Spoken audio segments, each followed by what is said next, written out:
ಆಡಳಿತದಲ್ಲಿ ಅವರು ಮಧ್ಯಸ್ಥಿಕೆ ವಹಿಸಬಾರ್ದು, ಸೂಪರ್ ಸಿಎಂ ತರ ಮಾಡ್ತಿದ್ದಾರೆ ನೋಡಿ. ಅವ್ರು ದೊಡ್ಡವರು, ಅವ್ರ ಹಿರೀಕರು, ಸಚಿವರು ಬೇರೆ ಆಗೋರು ಅವರು.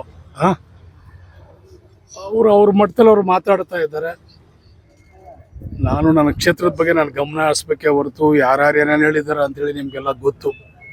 ಸೊ ಅದನ್ನು ಹೈಕಮಾಂಡ್ ಅವರ ಗಮನಿಸ್ತಾ ಇದ್ದಾರೆ. ಸೂಕ್ತ ಸಮಯದಲ್ಲಿ ಅವರು ಕ್ರಮ ತಗೊಳ್ತಾರೆ ಅಂದ್ಕೊಂಡಿದ್ದೀನಿ.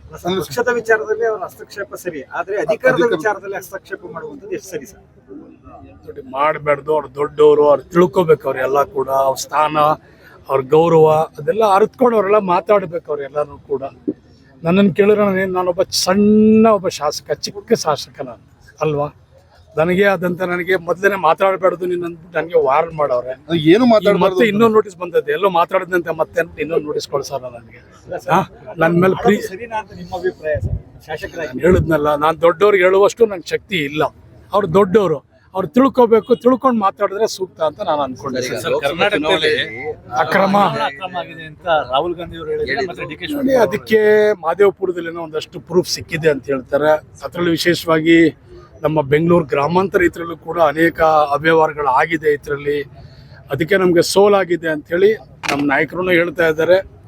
ನಮ್ಮ ರಾಷ್ಟ್ರ ನಾಯಕರಾದಂಥ ರಾಹುಲ್ ಗಾಂಧಿ ಸಾಹೇಬರು ಕೂಡ ಹೇಳ್ತಾ ಇದ್ದಾರೆ. ಸೊ ಡಾಕ್ಯುಮೆಂಟೇಶನ್ ನಮಗೆಲ್ಲ ಅದಕ್ಕೆ ಪುರಾವೆನೂ ಕೂಡ ಸಿಕ್ಕಿದೆ ಅಂತ ಹೇಳ್ತಾ ಇದ್ದಾರೆ. ಆಗಿದೆಯಾ ಸರ್ ಆ ಥರದ ಚುನಾವಣೆ ಸಂದರ್ಭದಲ್ಲಿ? ನೀವು ಕೂಡ ಸಾಕಷ್ಟು ಪ್ರಚಾರವನ್ನು ಮಾಡಿದ್ರಿ, ಎಲ್ಲ ಕಡೆ ಓಡಾಡಿದ್ರಿ. ಯಾವ ರೀತಿ ಹೋರಾಟ ಮಾಡಬಹುದು ಸರ್ ಮುಂದೆ? ನಾನು ನನ್ನ ಕ್ಷೇತ್ರ ಬಗ್ಗೆ ಗಮನ ಹರಿಸಿದ್ದೀನಿ. ನಾನು ಬೇರೆ ಕಡೆ ನನ್ನ ಗಮನ ಹರಿಸಲಿಲ್ಲ. ಸರ್, ಈಗ ನಾಲ್ವಡಿ ಕೃಷ್ಣರಾಜ ಒಡೆಯರ್ಗಿಂತ ಸಿದ್ದರಾಮಯ್ಯ ರಾಜ್ಯವನ್ನು ಅಭಿವೃದ್ಧಿ ಮಾಡಿದ್ದಾರೆ ಅಂತ ಹೇಳಿ ಯತೀಂದ್ರ ಸಿದ್ದರಾಮಯ್ಯ ಅವರು ಹೇಳುವಂಥದ್ದು.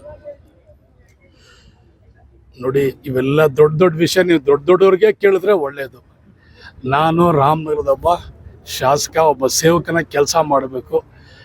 ನನಗೆ ಆದಂಥ ನನ್ನ ಕೆಲಸ ಕಾರ್ಯ ನಮ್ಮ ಜನ ಪಾಪ ನನ್ನ ನಂಬ್ಕೊಂಡಿದ್ದಾರೆ. ನನಗೆ ವಿಶ್ವಾಸದಲ್ಲಿ ಮಗನಾಗಿ ಕೆಲಸ ಮಾಡಿಸ್ಕೊತಾ ಇದ್ದಾರೆ. ನಾನು ಅವ್ರ ಜೊತೆ ಇರಬೇಕು. ನನ್ನ ರಾಷ್ಟ್ರದ ಬಗ್ಗೆ, ರಾಜ್ಯದ ಬಗ್ಗೆ ನಾನು ಆಲೋಚನೆ ಮಾಡೋದು ಸರಿ. ನಾಲ್ವಡಿ ಕೃಷ್ಣರಾಜ ಅವರಿಗೆ ಹೋಲಿಕೆ ಮಾಡುವಂತ ಸರ್ ಗೊತ್ತಿಲ್ಲ ಅಣ್ಣ, ನನಗೆ ಗೊತ್ತಿಲ್ಲ. ಬಿಜೆಪಿ ಕೂಡ ಸಾಕಷ್ಟು ಆಕ್ಷೇಪ. ನಮ್ಮ ಅಪ್ಪ ನೋಡಿರ್ಬೇಕು ಮಹಾರಾಜರಿಗೆ, ನಾನಂತೂ ನೋಡಿಲ್ಲ ಅಣ್ಣ. ನಮ್ಮ ಅಪ್ಪ ನೋಡವ್ರೆ, ನಮ್ಮ ಅವ್ವ ನೋಡವ್ರೆ, ನಾನು ನೋಡಲಿಲ್ಲ. ಚರಿತ್ರೆ ಓದಿದ್ದೀನಿ.